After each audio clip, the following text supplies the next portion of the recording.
అందరికీ మరణాత. ఈరోజు దేవుడు మనకు అనుగ్రహిస్తున్న శ్రేష్టమైన వాగ్దానము.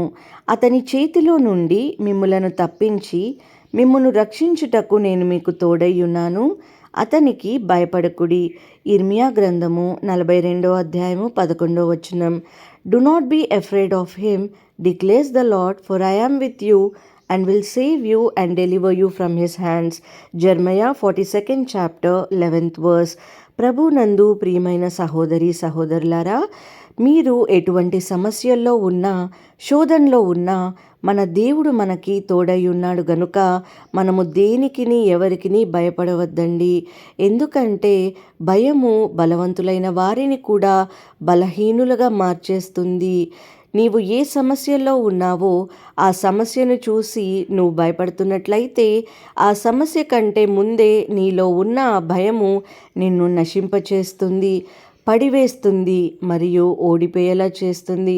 ఒక చిన్న ఎగ్జాంపుల్ మనం చూసినట్లయితే, ఒక పరుగు పందెములో పాల్గొనే వ్యక్తి తన ప్రత్యర్థుని బట్టి భయపడితే అతను నాకంటే సామర్థ్యం కలవాడు, నేను గెలుస్తానో లేదో అని హృదయములోనే ముందుగానే అనుకుంటే అతను ఖచ్చితంగానే ఓడిపోతారండి.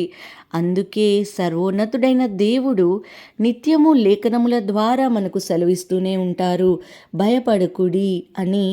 ఈరోజు లేఖన భాగమును కూడా మనము చూస్తే మనము అర్థము చేసుకోవచ్చండి.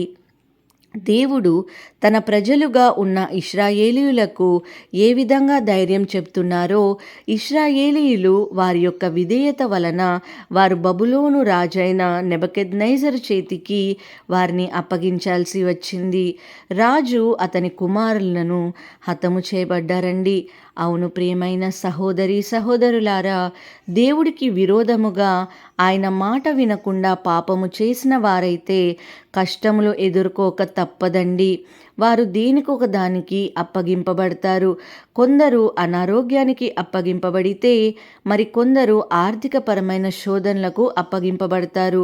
మరికొందరు అశాంతికరమైన జీవితాన్ని కలిగి ఉంటారండి. ఇవన్నీ ఎందుకు వస్తాయంటే, విశ్వాస జీవితంలో కొనసాగిస్తున్న వారు, సర్వశక్తిగల దేవుని యొక్క మహిమను ఎరిగిన వారు ఆయనను విడిచి పాపము వైపు మరలడం వలనే దేవుడు ఆ పాపమును మనకి దయచేస్తారు. అయితే దేవుడు జాలిగల దేవుడండి, కరుణగలవాడు. మనల్ని అంతే వదిలివేరు. కానీ మనం ఎప్పుడైతే పశ్చాత్తాపపడి మరలా ఆయన వైపు తిరిగిన ఎడల, ఆయన సహాయము కోరుకున్న ఎడల దేవుడు తప్పకుండా మనల్ని రక్షించి కాపాడతారండి. ఇశ్రాయేలీయులు కూడా వారి యొక్క తప్పు తెలుసుకుని దేవుని సహాయము కోరుకున్నారు. ప్రవక్త అయినటువంటి వారిని దేవుని సన్నిధిలో కనిపెట్టమని, ప్రార్థించమని అడిగారు. అయితే దేవుడు ఇర్మియా ద్వారా ప్రజలందరికీ సెలవిస్తున్నారు, మీరు బబులోను రాజుకు భయపడుతున్నారే, అతనికి భయపడకుడి. అతని చేతిలో నుండి మిమ్ముల్ని తప్పించి నేను మీకు తోడయ్యున్నాను, అతనికి భయపడకుడి అని చెప్పి వాక్యము ద్వారా సెలవిస్తున్నారు. మీ ఎడల జాలిపడి మీ స్వదేశమున పంపించెదను అని దేవుడు వారికి తెలియజేస్తున్నారు. మీరు ఒంటరి వారు కాదు, మీరు అనాథలు కాదు, మీకు నేను తోడయ్యున్నాను.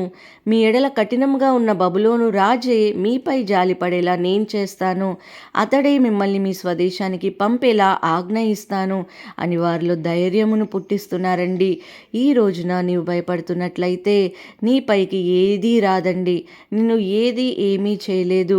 ఎప్పుడు అంటే దేవుని వైపు నీవు తిరిగినప్పుడు, నీ తప్పు నీవు తెలుసుకుని పశ్చాత్తాపపడినప్పుడు దేవుడు నిన్ను ఒంటరిగా వదిలివేయరు. దేవుడు నీకు దూరముగా లేరండి. ఆయన ఇప్పటికీ నీతోనే ఉన్నారు. నీకు అనారోగ్యమును, మీ కుటుంబంలోని కష్టములను, నీకున్న అప్పులను, నీ ఎదుట ఉన్న నీ విరోధులను చూసి ఈరోజు బహుశా నీవు భయపడుతున్నావేమో. భయపడకు. సర్వశక్తివంతుడైన దేవుడు సెలవిస్తున్నారు, వారి చేతిలో నుండి మిమ్మును దేవుడు తప్పించి రక్షిస్తాడు. ఆ సమస్యలు, ఆవేదనలు, ఆ కృంగదలలు, ఆ కలహాలు నిత్యము శాశ్వతముగా అంతే ఉండిపోవండి. ఎప్పటికీ మిమ్మల్ని బంధించలేరు. దేవుడు మీకు తోడుగా ఉన్నాడు గనుక నీవు ధైర్యముగా ఉండి, కాబట్టి ప్రియమైన సహోదరి సహోదరులారా, భయపడకుడి, ధైర్యముగా జీవించండి. దేవునిపైన విశ్వాసం విశ్వాసముంచి నమ్మకముతో ముందుకు సాగండి. ప్రతి వాటి నుండి దేవుడు మిమ్మల్ని విడిపించి రక్షించి కాచి కాపాడుతారండి. దేవుడు ఈ మాటలను దీవించి మన హృదయంలో ఫలింపచేయునుగాక. ఆమేన్. ప్రార్థన చేసుకుందాం. అందరు నాతో కలిసి ఏకీభవించండి. సర్వశక్తిమంతుడైన దేవా, సకల ఆశీర్వాదంలో కారణభూతుడా, మీ బంగారు పాదములకు వేలాది కోట్లాది స్తుతులు స్తోత్రములు చెల్లించుకున్నాం పరమ తండ్రి, మా శత్రుల చేతిలో నుండి మమ్మల్ని తప్పించి విడిపించి రక్షిస్తారని కాపాడతారని మీ చెంతకి చేరాము ప్రభా. యేసయ్యా, ఇక్కడ ప్రార్థన చేస్తున్న ప్రతి ఒక్కరు కూడా ఎంతగానో ప్రభా యేసయ్యా మరి భయపడుతున్నారేమో, వారిని ధైర్యపరచండి ప్రభా, బలపరచండి తండ్రి, ఆదరించండి యేసయ్యా. మీకు స్తోత్రములు తండ్రి.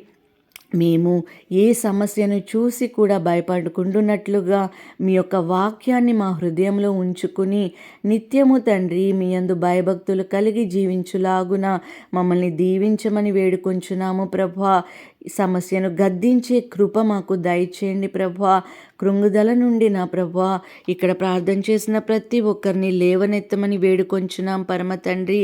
యేసయ్యా, అందరిలో ధైర్యాన్ని నింపి సమస్యను గద్దించే కృపను ప్రభా అందరికీ దయచేయమని, ప్రతి కష్టం నుంచి విడిపించమని నజరేయుడైన యేసు క్రీస్తు అతి పరిశుద్ధ నామములో అడిగి వేడుకొంచున్నాము పరమ తండ్రి. ఆమేన్. మీ అందరికీ మరణాత.